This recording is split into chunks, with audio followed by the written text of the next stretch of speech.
Parang hindi ba okay ang tiyan mo? Yung palaging may hangin at parang malaki yung tiyan mo? Maraming Pinoy ang feeling bloated, constipated o mabilis magka-diarrhea. Dagdag pa dyan ang stress at unhealthy diet na nakakasira ng yung gut health. Bakit hindi mo itry ang probiotics 60 billion CFU ng kaya? Ano bang meron dito? Tara pag-usapan natin.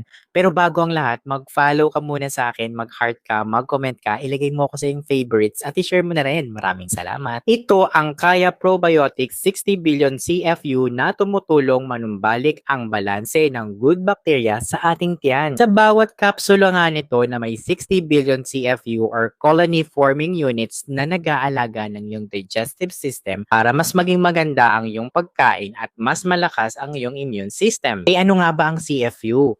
Ang CFU or colony forming units ay sukat ng bilang ng active and live probiotics na nagpapaganda ng ating gut health. Kaya naman kung gusto mong mapanatiling healthy at happy ang iyong katawan, subukan mo ang Probiotics 60 billion CFU. Subukan mo ang Kaya Probiotics 60 billion CFU. Paano ka ba naman makakabili nito? Huwag ka mag-alala dahil niligay ko to sa aking yellow basket. Basta mag-follow ka muna sa akin, mag-heart ka, mag-comment ka, ilagay mo kasi yung favorites at i-share mo na rin. O ikaw, kailan mo huling naramdaman na talagang okay ang tiyan mo? Share mo nga sa comment section.